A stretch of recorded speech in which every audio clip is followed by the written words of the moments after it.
এই কথা বলা যাবে না, এখান থেকে যান পরে। কি কথা?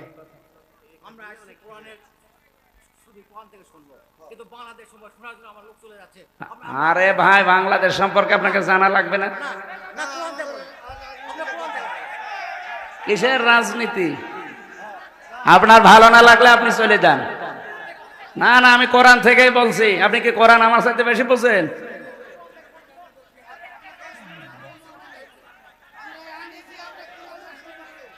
আপনারা আনতে বলেছে কে? আপনাকে আমি বলেছি আমরা নিয়ে আসেন।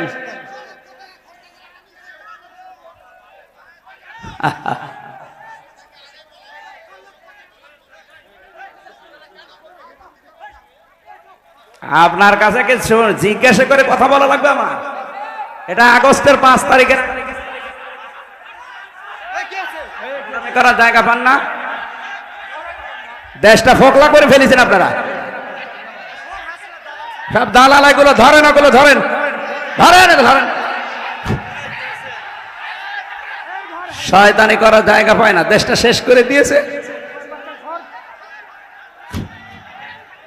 টাকা ফেরত দেওয়া লাগবে এই দেশের। শয়তানি হয়নি, কি হবে কি? এটা আর আগস্টের 5 তারিখে নেই। ভণ্ডামি করার জায়গা পাও না। যেখানে বাধা পাবেন ওই জায়গায় একেবারে মাটির সাথে মিশিয়ে ফেলবেন। কোনো ছাড় নেই। আর কিসের ছাড়? দেওয়ালে ফিট ঠেকে গেছে আমাদের। ও তো আর ভিকটিম না। ওরে যদি 3 বছর ওইভাবে আয়না ঘরে রেখে দিত, ওই শয়তান টের পেত। খেয়ে না খেয়ে জীবনটা শেষ করে দিয়েছে আমার। দেশটা ফোকলা করে ফেলেছে, মাল পানি সব বাইরে পাঠিয়ে।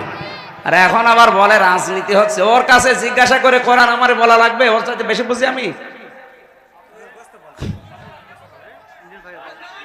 আবার বলে টাকা খরচ করে। তোর টাকার জন্য এসেছে মানুষ। হ্যাঁ,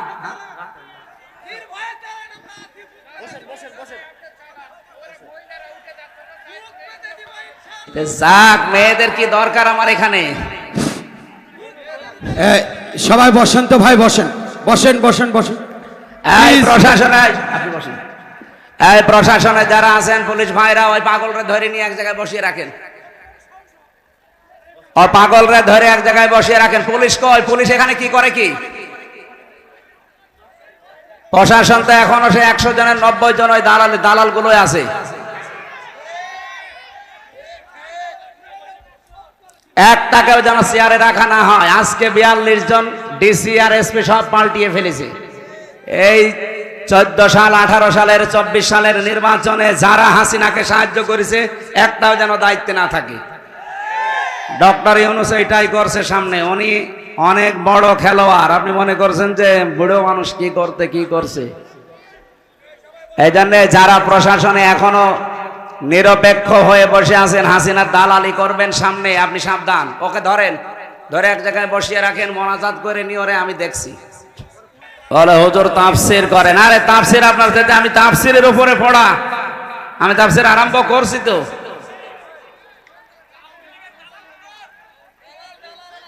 এইগুলো ধরে যেখানে পাবেন মাটির নিচে দিয়ে দেবেন, কারণ ওর উপরে থাকার কোনো যোগ্যতা আর নেই। বছরে যা করেছে, ওরে মেরে ফেললে আমার মনে হয় আরো স্বভাব হবে ওই কাংলাসের মতো। এক বাড়িতে মেরে ফেলবে, তাহলে কয়টা নাকি হবে? কারণ ওগুলো তো শয়তানে ছাড়ি তো খারাপ।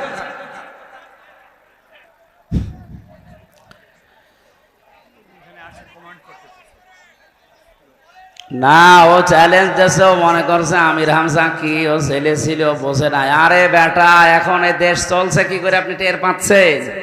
হ্যাঁ, আপনি কি মনে করছেন আমাদের সে রামরাজত্ব এখনো ফিরে আছে? এখনো টিকে আছে কি করে এলাকায়? পরিচয় যদি দেয় একেবারে কবর দিয়ে দেবে। এতদিন যে অবস্থায় ছিলাম ওই অবস্থা ওদেরও করা লাগবে। আমরা বাস ঝাড়ে ঘুমিয়েছি, কবরে গিয়ে ঘুমিয়েছি। কথা বলো না কেন? আমার নিজের মেয়ে 3 মাস 7 মাস বয়স, তারে রেখে চলে গেছি জেলে। 3 বছর পরে এসে দেখলাম এখন 4 বছর। ওরা আমি চিনি না। আর শয়তানি কাউকে কোনো ছাড় নেই ভাই।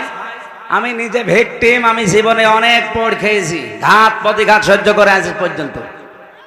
আপনার রক্ত চক্ষু দেখার জন্য এদের স্বাধীন হয়নি। ঝামেলা করবেন ওই জায়গায় মাটির নিচে দিয়ে দেবো, এরপরে বলবো মিনহা খলাকনাকুম।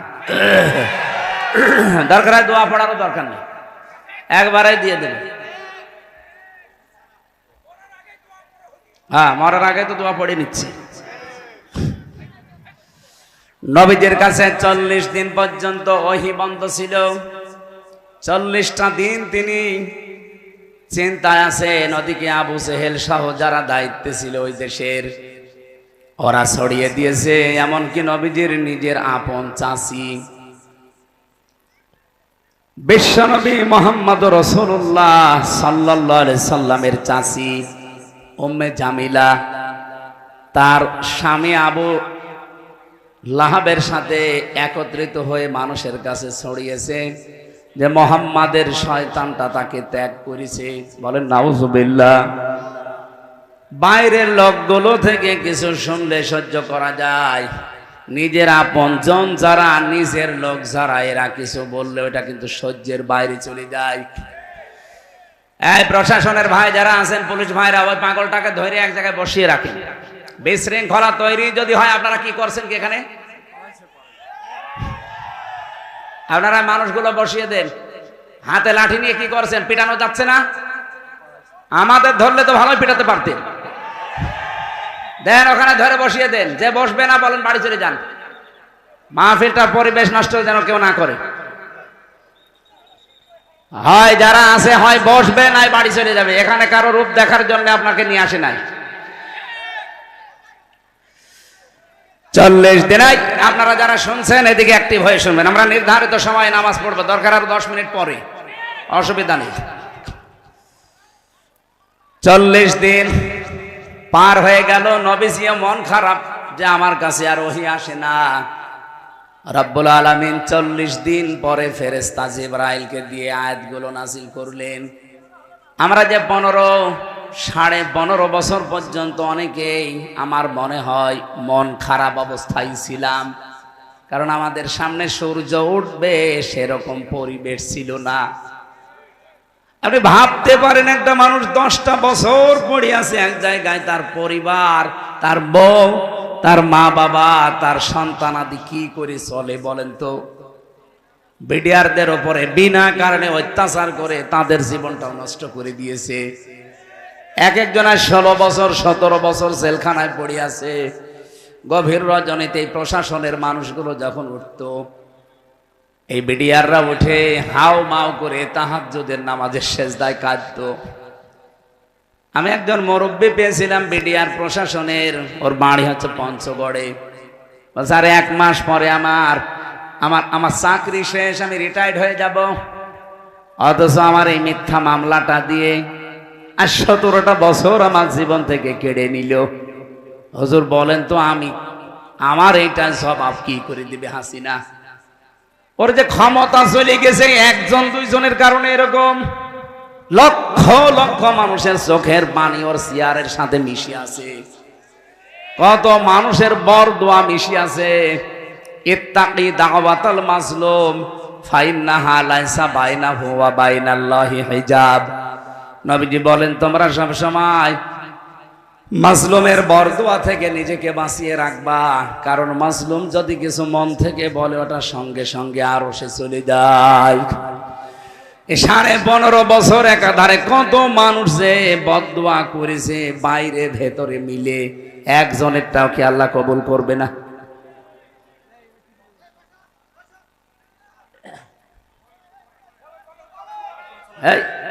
এখানে এরা কি করে? কি এরা কি কমিটির লোক?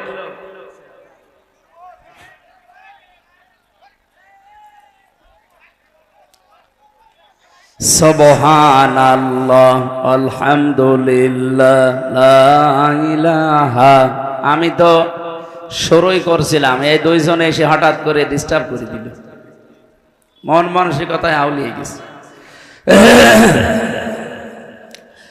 লা ইলাহা ইল্লাল্লাহ মুহাম্মাদুর রাসূলুল্লাহ। যেহেতু 1500 বছর পার হয়ে গেছে, যে আয়াতগুলো পড়ছে এগুলো নাজিল হওয়া, ওই জামানায় মুহাম্মাদুর রাসূলুল্লাহ সাল্লাল্লাহু আলাইহি সাল্লামের প্রতি এই আয়াতগুলো আল্লাহ নাজিল করে সান্ত্বনা দিলেন, হে রাসূল, দিনের পরে যেমন সূর্য ওঠে, এ সূর্যটা উঠলে দুনিয়া যেমন আলোকিত হয়ে যায়, আমি আপনাকে সামনে এমন কিছু দিতে যাচ্ছি যে আপনার জীবনটাও আলোকিত হয়ে যাবে। এ বাংলাদেশের এখন যে চিত্র, আগস্টের 5 তারিখের আগের যে চিত্র, আকাশ আর পাতাল। আপনি তো এখানে এই গ্রাম অঞ্চলে কিছু টের পাচ্ছেন না। আন্তর্জাতিক মহল থেকে শুরু করে বাংলাদেশের 64 জেলার প্রায় জেলা থানা আমার যাওয়া শেষ। জরিপগুলো যা দেখছি, মাত্র 100 জনের 15 জন মানুষ চাইতো আগে যে দেশে ইসলাম কায়েম হোক, অথচ এখন এই যে 3 দিন আগের রিপোর্ট, এদেশের 100 জনের 66 জন মানুষ চাচ্ছে দেশে আল্লাহর দিন কায়েম হোক। আপনি টের পাচ্ছেন তলে তলে কোথায় চলে গেছে মানুষ, কোথায়? 15 জন আমি বানিয়ে বলছি, আপনি ইন্টারনেটে সার্চ দেন, এইগুলো পাবেন। আমি তো আগেই বলেছি, শুধু এখানে যে পাগল ছাগল মনে করছেন আমরা বসে আছি, গ্রাম্য মানুষ যা বলছে বলুক না, আমি আপনার দিকে তাকিয়ে কোনো কথা বলছিও না, আমি বলছি এদের দিকে তাকিয়ে। কারণ এইটার দিকে এখন 18 কোটি না, তামাম পৃথিবীর বাংলা ভাষাভাষী মানুষ তাকিয়ে আছে। এখানে একটা মেসেজ দিলে এখন চলে যাচ্ছে আমেরিকায়, এখানে একটা মেসেজ দিলে চলে যাচ্ছে থাইল্যান্ডে। দুনিয়ায় যত রাষ্ট্র আছে যেখানেই বাঙালি, তারা কিন্তু লাইভ অলরেডি দেখছে। বাংলাদেশ নিয়ে যে চক্রান্তগুলো বললাম, 27টা পয়েন্ট পার হয়ে গেছে, ওদের একটা হালে পানি নেয়নি, আবার নতুন আরেকটা শুরু করবে। আর দেখবেন যে এইটাই ওরা শুরু করবে, ওদের জন্য একটা আলাদা আযাব আল্লাহ নাজিল করবে। ওরা একটা উস্কানি দিয়ে আযাব বুলডোজার নাজিল হয়েছিল। কি আযাব? ভাঙ্গাচোরা আযাব। এরপরে নাজিল হয়েছে অপারেশন ডেভিল হান্ট, শয়তানের খোঁজে। দেখছেন না কি করে শয়তান ধরা পড়ছে? এরা যদি আরেকটু কড়া হয়, দেশে শয়তান সব মাটির নিচে লুকাবে, তাও জায়গা পাবেন না। কারণ ডেভিল হান্ট মানে শয়তানের খোঁজে, কোথায় থাকবে না খোঁজ করে বের করবে। যাদের দায়িত্ব দিয়েছে সরকার, ওরা তো সব জানে যে অপরাধী থাকে কোথায়। কি কথা বলে না কেন? এই 15.5 বছরে যারা ছিল তারা তো এখনো আছে, ওরা জানে না যে কোথায় কি কি কি ব্যবসা হয়, কোন জায়গায় কি হয়, সব তারা জানে। 1500 বছর আগের একটা চিত্র আমি তুলে আনতে চেয়েছিলাম। ওই জামানায় জাতীয় নেতা ছিল 3 জন। কয়জন? একজন ছিল ইহুদিদের নেতা, তার নাম মারহাব। 2 নম্বরে ছিল খ্রিস্টানদের একজন জাতীয় নেতা, তার নাম মুখাইরে। আর একজন ছিল মুশরিকদের জাতীয় নেতা, তার নাম ছিল আবু জেহেল। আপনি বাংলাদেশের সাথেও মিলান, জাতীয় নেতা কিন্তু আমরা এ পর্যন্ত প্রায় 3 জনই পেয়েছি। নাম ধরা লাগবে, নাম ধরে তো আবার আর একজন, ও হুজুর, নাম ধরার দরকার নেই, আপনি টের পেয়েছেন। ওই জামানায় জাতীয় নেত্রী ছিল 3 জন। একজনের নাম ছিল নাকেরা, আবু জেহেলের স্ত্রী। 2 নম্বরে ছিল হিন্দা, আবু সুফিয়ানের স্ত্রী। 3 নম্বরে ছিল উম্মে জামিলা, আবু লাহাবের স্ত্রী। এগুলো ছিল জাতীয় নেত্রী। বাংলাদেশেও জাতীয় নেত্রী কয়জন? 3 জন। নাম ধরা লাগবে। পুরুষও 3 জন, নারীও 3 জন। আপনি 1500 বছর আগে আরবের অবস্থার সাথে মিলান, ওদের সাথে আমাদের দেশের পুরাটা মিল আছে। কি? এই দেখেন, আমি সব নোট করেছি তাফসীর থেকে। 3 নম্বরে ওই দেশে জাতীয় ব্যবসা ছিল 3টা। কয়টা? ওই জামানায় যারা ব্যবসা করত, বিশেষ করে ইহুদিদের জাতীয় ব্যবসা ছিল সুদের ব্যবসা। এখনো তামাম দুনিয়ায় যত সুদের ব্যবসা সব ইহুদিরা আসল মালিক, কিন্তু তারা। 2 নম্বরে নাসারা, যারা খ্রিস্টান, ওদের জাতীয় ব্যবসা ছিল মদের ব্যবসা। কিসে? এই যে আমাদের দেশ থেকে পাচার হয়ে যায় সোনা রূপা, আর বাইরের দেশ থেকে আসে ডাল গাঁজা। কি আমরা কি ভালো জিনিস বাইরে থেকে পাই? বিশেষ করে আমাদের প্রতিবেশী, ওরা তো শুধু ডাল আর বাবা দেয়। এমনকি এই দেশের মানুষকে আপনি জেলে দিয়ে কি করবেন? জেলের ভেতর ওরা গাছ আর গাছ লাগিয়েছে। আমার সাথে ছেলে ছিল নিস্তালায়, ওই শয়তান ছেলে ভেতরে টবের ভেতরে গাছ আর গাছ লাগিয়েছে। জেলার একদিন এসে বলছে, তুই এই গাছ পেলি কোথায়? বলছে, আমি যে মামলার হাজিরা দিতে গিয়েছিলাম, আমারও তো বন্ধু বান্ধব আছে বাইরে, তারা আসার সময় গাছ আর পোটলা দিয়েছিল, ওইটাই মুখের ভেতরে রেখে দিয়েছিলাম। মেশিনে স্ক্যান করার সময় ধরা পড়েনি, ওইটাই এসে আমি লাগিয়েছি 2 মাস আগে, দেখেন গাছ কত বড় হয়েছে। জেলার তো হিন্দু দেবদুলাল, ও তো আর জান্নাত জাহান্নাম বিশ্বাস করে না। তখন বলছে, আরে শয়তান, তুই গাঁজা খাওয়ার কারণে পুলিশে ধরে তোরে জেলে দিল, আর তুই গাঁজার গাছ লাগিয়েছিস ভেতরে, তোরে তো স্বর্গে দেওয়া লাগবে। 1500 বছর আগে যারা মুশরিক, তাদের জাতীয় ব্যবসা ছিল নারীর ব্যবসা। কি বললাম? আপনি তাকান আজ বাংলাদেশে জাতীয় ব্যবসাগুলোর দিকে, অধিকাংশ মানুষ কিন্তু মেয়ে লোক দিয়ে ব্যবসা করছে। আরে 15.5 বছর এটা আরো বেশি ছিল। আপনি দোকানদারিতে লাগিয়ে দিয়েছে মেয়েকে, একটা সাবান বিক্রি করবে সেখানেও মেয়েদেরকে, অথচ মেয়ে লোকের যে সম্মান বিশ্বনবী আসার পরে দিয়েছিলেন, তামাম পৃথিবী আজ ওই সম্মান দিতে পারবে না। ওরা 15.5 বছরে কোথায় নিয়েছে মেয়েদের? শরীফ থেকে শরীফা বানিয়ে মেয়েদের ইজ্জত নষ্ট করার জন্য পায়তারা করেছিল, আল্লাহ ধরিয়ে দিয়েছে। আরে ভাই বলেন তো, একটা শরীফ ও বিকালে বলছে আমি শরীফা হয়ে গেছি, আমি এখন মহিলা হোস্টেলে থাকবো। ও যতই শরীফা দাবি করুক, মাল কি আগেরটাই। ও যেই মহিলা হোস্টেলে থাকতে চায়, বলেন ওখানে আপনার মেয়ে আছে, আপনার ফুফু আছে, আপনার বোন আছে, নেই? পরে যদি আপনি ওখানে দেন, বলেন তো ওকে ঠিক থাকবে না যার সন্তান জন্ম দেবে? এই পর্যায়ে পৌঁছিলে দেশটা, আপনি টের পাচ্ছেন? আর বলে হুজুর রাজনীতি করবে না। আরে শয়তান, রাজনীতি কি? কোথায় পৌঁছিয়েছিল? কয়দিন পরে তোর মারে বের করে নিয়ে যে ধর্ষণ কর, তুই টের পাচ্ছিস কোথায় নিয়েছে শিক্ষা ব্যবস্থাটা? আগস্টের 5 তারিখের পরে পরিবর্তন যদি না করে দিত আল্লাহ এই ছাত্র জনতার মাধ্যমে, সত্যি আপনার মেয়েকে আপনি বাড়িতে রাখতে পারতেন না। কারণ ওই শয়তান 3 দিন পরে এসে বলতো আমি শরীফা, শরীফ না। কারণ আদালত কর্তৃক ওরা পাশ করিয়ে নিত, কারণ আদালত সব ওদের হাতে।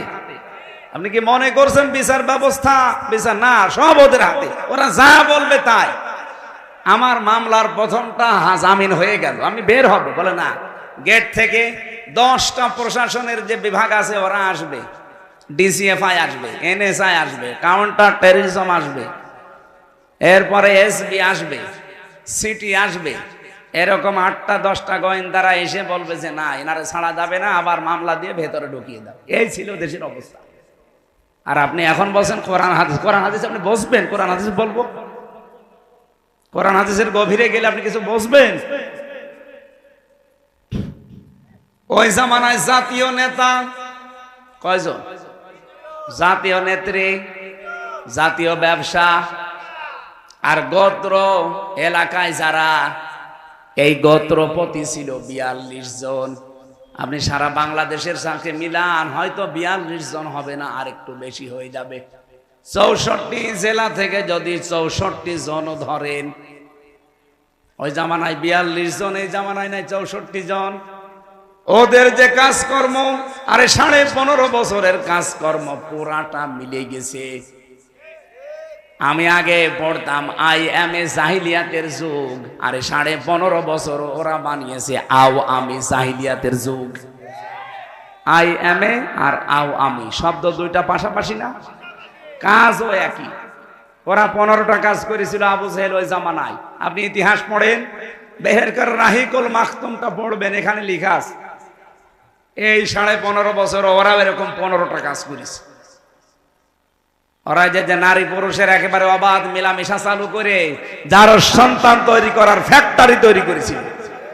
কারণ ওদের ছেলে মেয়েগুলো সবগুলো বাইরে যেখানে পড়াশোনা করে সেখানে সব ফ্রি সেক্সের দেশ। এই যে জয় যেখানে পড়িছে, এই কথা বলছে না কেন? ও বিয়েও করেছে এই জন্য এরকম মহিলা। কেন এ দেশে মুসলমান মেয়ে নেই? আপনি একটা মুসলমানের ছেলে, হাজারো মুসলমানের মেয়ে বিয়ে হয় না, এখানে 2-4টা একসাথে বিয়ে করা যায় না? আপনার মায়ের যা বাবার যা আছে আপনি তো 4টা বিয়ে করতে পারেন, মুসলমান 4টা মেয়ে না, একটাও পছন্দ হয়নি, হয়েছে চামড়া কটা। আল্লাহর ইশারা ওর বউ ওরে ছেড়ে দিয়ে চলে গেছে। ওই জামানায় তো নবী এবার নবুয়তের দায়িত্ব পালন করার পর জিন্দাবাতি কাজ আরম্ভ করেছিলেন। সবচাইতে বেশি বাধা দিয়েছিল ওই জামানায় ওই 42 জন নেতা। আপনি বাংলাদেশের দিকে ওই 15.5 বছরের 3 বছর আমি ভেতরে, আমি জানি না, বাকি 12 বছর তো জানি। আমি দেখেছি সবচাইতে বেশি বাধা দিয়েছে কিছু নেতা গোছের মানুষেরা। কোরআনে কারিমের কথা প্রচার করতে গেলে ওদের বাধা। কেন? আমি কে এসে আমার বাবার কথা তুলে ধরছি যে আমার বাবা এরকম নবী ছিল, আমার দাদা নবীর বাবা ছিল, বলেছি কোনোদিন? কোরআনের কথা তুলতে হলে তো ঐতিহাসিক প্রেক্ষাপটগুলো নিয়ে আসা লাগে, ওইটাই তো বলার চেষ্টা চালাচ্ছিলাম। আজ কত মানুষ মেয়েদেরকে পর্যন্ত ভয় দেখাচ্ছে, জুজুর ভয়, যে ইসলাম যদি দেশে আসে তোমরা কিন্তু ঘর বন্দী হয়ে যাবা। কে বলেছে আপনাকে? মেয়েরা যারা এসেছেন, ইসলাম যদি বাংলাদেশে কোনোদিন কায়েম হয়, কোরআন আমার সামনে, আল্লাহর কসম, সবচাইতে বেশি নিরাপত্তা পাবেন আপনারা। আর যত হক আল্লাহর কোরআন আপনাদের দিয়েছেন, তখন ওইটা পাওয়ার জন্য রাজপথে আপনারা নামবেন। আপনাদের সম্মান দিয়েছেন নবীজি কন্যা হিসাবে, বধূ হিসাবে, বোন হিসাবে, মা হিসাবে। একটা মর্যাদাও ছিল না, আষাঢ় দিয়ে পিটিয়ে মেরে ফেলতো আপনাদের। ইসলাম নেই আজ পর্যন্ত, এই কারণে 54 বছরে এখনো বাংলাদেশে যৌতুক মুক্ত হয়নি। অথচ 2 জন মহিলা পরপর যায়। কি আপনারা 2 জন মহিলা পরপর গেলেন, একবার আইন পাস করতে পারলেন না যে বাংলাদেশকে যৌতুক মুক্ত আমরা করতে চাই? একবার তো সংসদে ঘোষণা দিলেই মুক্ত হয়ে যায়। অথচ নিজেরা 2 জন যাবার পরও আজ এই দেশে যৌতুক মুক্ত হয়েছে। গতকালকে একজন বাবা কাঁদছিল, 3টা মেয়ে, তার 3টাই বিবাহধারী, কিন্তু ছেলেরা টাকা চায়। যে জামাই ঠিক করে এমন দাবি করে, ও নিজেই খাবার পায় না, দাবি পূরণ করবে কি করে? এই 10টা যারা 2 জন ছিল দায়িত্বে, এই 2 জন মহিলা, এরা যদি প্রথমে সংসদে আইন পাশ করে দিত যে বিয়ে করতে হলে আরো টাকা মেয়ের বাপকে দেওয়া লাগবে, ওই 3টা মেয়ে পড়ে থাকে। আপনাদেরকে যে সম্পদ আল্লাহ দিয়েছেন, যদি সত্যি আপনারা নিজেদের মর্যাদা বুঝে পর্দার ভেতরে থাকতে পারতেন, আল্লাহর কসম পুরুষ মানুষ জোর করে হলেও টাকা ভিক্ষা করে হলে আপনার বাবাকে দিয়েও বিয়ে করত। এখন যদি আমার পানি পিপাসা লাগে, পানি নেই এলাকায় 50 কিলোর ভেতরে, শুধু ডাব আছে, এক একটা ডাব 2000 টাকা পিস। আমার পানি খাওয়া দরকার, পানি নেই, শুধু ডাব আছে, 2000 টাকা, তাই কি 5000 হলো আমি কিনে খেতাম? বলেন বলেন।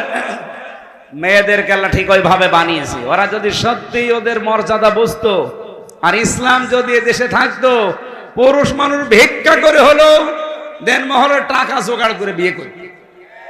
অথচ এখন উল্টা করে তার আর যৌতুক দেওয়া লাগছে। এই এলাকায় এটা আছে কিনা জানি না, এই যে বরযাত্রী যেটা যায় মানুষ, 200-500 করে মেয়ের বাড়িতে যান, আপনি কোথায় পেয়েছেন ভণ্ডামি? এটা ইসলামে নেই। ইসলামে আছে অলিমা। কি বললাম? বলেন বলেন। সুতরাং আজকে থেকে আর কোনো বরযাত্রী যাবেন না। মেয়েদের এটা মর্যাদা। আপনি কোন কারণে 18-20 বছরের একটা মেয়েকে বাড়ি নিয়ে আসবেন, আরো 500 মানুষ খেয়ে আসবেন? আপনি ইতর না? এই জন্য আজকে থেকে বরযাত্রী যেহেতু ইসলামে নেই, বরযাত্রীতে কেউ যাবেন? কারা যাবেন হাত তোলেন তো।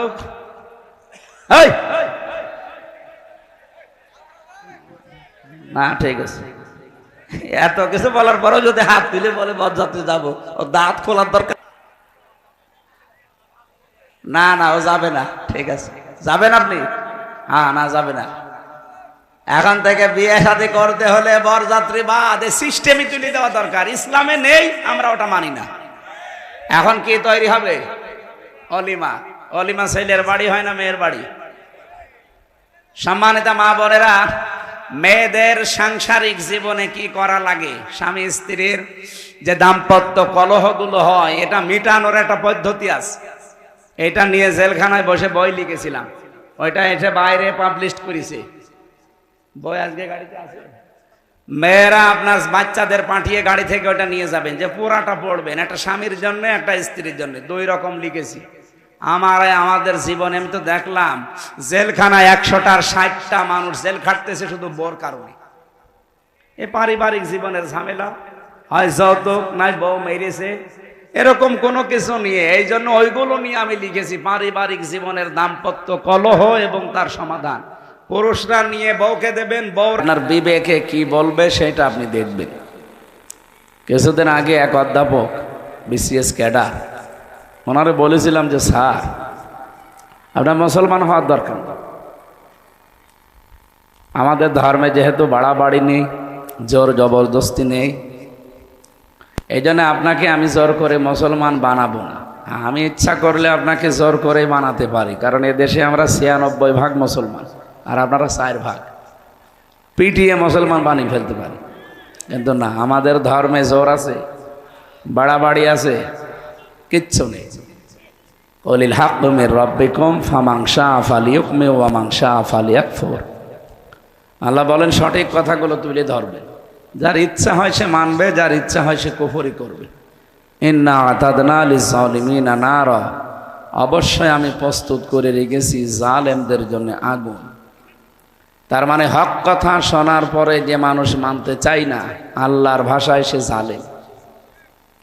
বলেন, জালেমদের জন্য প্রথম পুরস্কার কি? আগুন। এটা খুব ভালো জিনিস।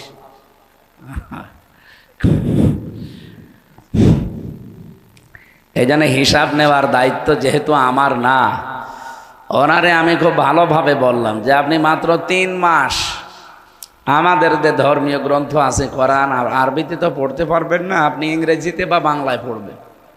আপনি একজন অধ্যাপক, বিসিএস ক্যাডার, সেই হিসাবে আপনি হয় বাংলায় পড়েন না ইংরেজিতে পড়েন। 3 মাস পরে দেখে উনি নিজেই মুসলমান হয়ে গেছে। এই জন্য আমাদের ধর্মে জোর জবরদস্তি নেই, বাড়াবাড়ি নেই। 850 বছরে এলাকাটা মুসলমান শাসন করেছিল। যদি আপনাদের মতো জোর করে জয় শ্রীরাম বলাতাম, যে ইসলাম না গ্রহণ করলে তোদের মেরে ফেলবো, এই এলাকায় একটা হিন্দু থাকার কথা ছিল? হিন্দু সব খারাপ না, এই যে কিছু উগ্র আছে। আমাদের এই বাংলাদেশের এই আগস্টের 5 তারিখের পর থেকে যত অশান্তি এবং অস্থিতিশীল পরিবেশ তৈরি করার জন্য চেষ্টা চালাচ্ছে, বেশিরভাগ সব উগ্রপন্থী হিন্দু ছাড়া তারা।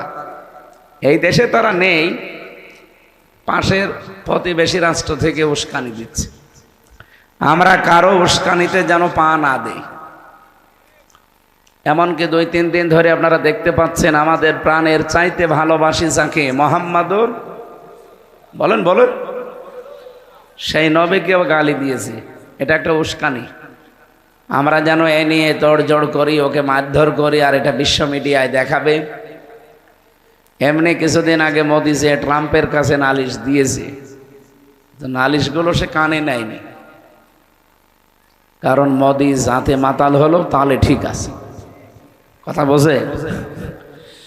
আমাদের এই দেশে নাকি সাম্প্রদায়িক সম্প্রীতি নেই, এখানে সংখ্যালঘু নির্যাতন হয়। এটা যে দাহা মিথ্যা কথা, এটা ট্রাম্প জেনে ফেলেছে। কি কথা বলছেন আমার? তামাম পৃথিবীর 257টা রাষ্ট্র। এই কোন দিকে তাকিয়েছেন আপনি? আমার কথা বলতে লাগিয়ে দেখেন, গল্প করছেন মানে? এদিকে আসেন, আপনারা মাইকে লাগিয়ে দিই। এই যে সিয়ারে আপনাকে বলছি, হ্যাঁ, আপনি কার সাথে গল্প করছেন? কাউকে কিছু বলার দরকার নেই, এমনি তাকিয়ে থাকেন। আমি এই ক্লাস নেব 1 ঘন্টা পরে, আপনাকে জিজ্ঞেস করবো কি বুঝলেন আপনি। না বলতে পারলে আপনার খবর আছে। তাহলে আমার মাইকে লাগিয়ে দিয়ে আপনি গল্প করবেন মানে? আমার এক একটা ঘন্টা কথা বলি, আমি কমপক্ষে 20 ঘন্টা পড়ি। আপনাকে 1 ঘন্টা বোঝাতে হলে, এখানে তো আর সব গরু ছাগল বসে নেই, কত শিক্ষিত মানুষ আছে না, ওরা যদি বাড়িতে এইগুলো মিলায় আর যদি না পায় বলবে ভুয়া হুজুর। এই জন্যে আমি দলিলগুলো স্ট্রং করে একেবারে কোরআন হাদিস যা পড়েছি বাস্তবতা নিয়ে আমি আজকে মিলাবো বাংলাদেশের সাথে, ইনশাআল্লাহ মিলে যাবে। আমি আশা করছি কোরআনের সাথে যদি না মেলে তাহলে এ দেশই না। কে কথা বলে না কেন?